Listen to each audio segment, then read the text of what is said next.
Hello and welcome to this next tutorial in Pygame. Well, today we'll learn how to add images to our game. So we're going to replace the square that we've been using to represent a car, and we're going to remove the rectangle to represent a truck, and we're actually going to put in an image of a car and indeed an image of a truck as well. So first thing we need to do is load up our images. So we do that in this way. We use a variable name, I'm calling them image and image2, and then we use pygame.image.load and then the name actually of the file. So if you download an image of a car, top-down image of a car from Google, you need to use exactly the same name as you've got it saved as. So if it's called image1 instead of car, it will be image1.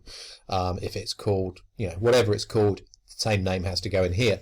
You also need to be careful to put the correct file type. So if you've downloaded a JPEG and you're putting PNG in here, it's simply not going to work. So you need to know what the file type is as well and put the corresponding code. And exactly the same for the truck image that I've used. So the next thing I'm going to do is just change the X and Y coordinates here slightly. I'm going to try and center up the car image a little bit better. So 200 I'm going to change to 330 because I want it to appear sort of roughly in the center, and I'm going to want the car to appear sort of towards the bottom of the screen, so I'm going to change that to 400. The truck is going to stay in the same place, so X1 to 40 and 0 is going to be about right for the truck, so we're not going to make a change there. Dimensions we're now not going to need because it will be the physical dimensions of the actual image that we load instead this time, so we can simply delete those. Okay, let's move on. So the next thing we're going to have to do is get rid of the two rectangles we were using earlier for our player character, our little sort of red block, and our sort of rectangle that represented the truck.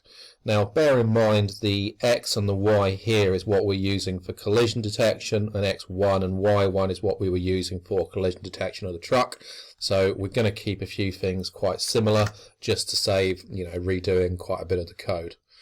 So what we'll do next is we're going to add the images to the screen. We've loaded them up into variables. Now we need to add them to the screen. So we're going to put in the code to do that. So it's screen.blit because that's what we've called our screen. We've called it screen, which kind of makes sense. And then the variable we saved our picture into, so image1 and image2. And notice I've put X and Y for the coordinates of this is going to be the car and this is going to be the truck, X1 and Y1. So that means all the rest of our code for like movement, velocity, checking if it's off the edge of the screen will just work straight out of the tin. Saves us changing a lot of other things in our code, so worth doing. The collision detection we're going to have to change slightly because a car isn't a perfect square, it's slightly more of a rectangle.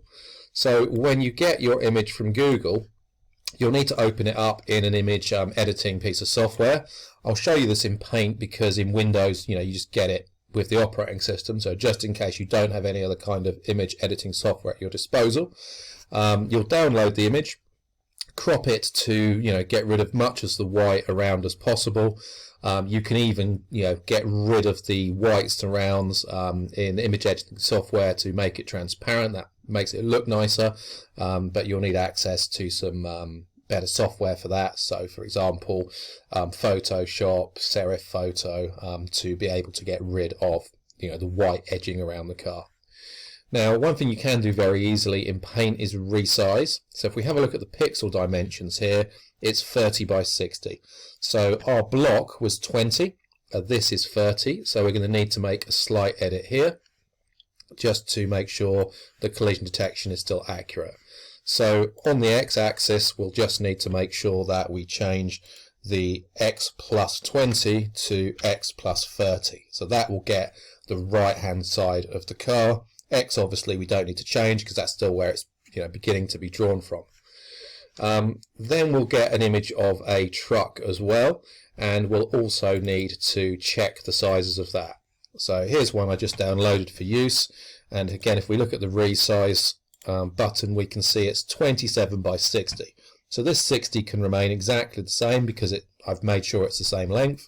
So resizing it to as close as possible to what we had here does make your life a bit easier, but it's 27 wide now, so we'll just have to make a few adjustments there. So if you have a look here, I've got x1 plus 20, so that will need to become x1 plus 27. So that will get the far sort of right hand side of the truck, and then checking that it's less than x1 plus 20, that will be x1 plus 27 now. Now if the length of your truck is different from 60, you'd obviously need to alter these as well. But in our case, I've made sure that it is 60, so it will just work, all being well. Okay, so now we'll test our code to make sure everything works as expected. And here we have it. So we have our little car, we have our truck, and we can now play our game. And there we go. We have a collision. The collision detection works. And yeah, we have a much more playable game now, and starting to look a bit more interesting. And we can test to make sure the collision detection works from various different angles. And as you can see, it's doing well. So just be careful with this. Make sure you put in the right dimensions here, otherwise your collision detection will be off. So you do need to be careful looking at the size of your images to make sure it matches up with the detection here. But as long as that's done, it'll work, and you'll have a beginning of a very playable game. So next time we'll have a look at a few more things we can do. Rather than just ending the game, we can have a look at losing a life potentially, and we can also start looking at having a scoring system. Thanks for listening, and I'll catch up with you next time. Bye for now.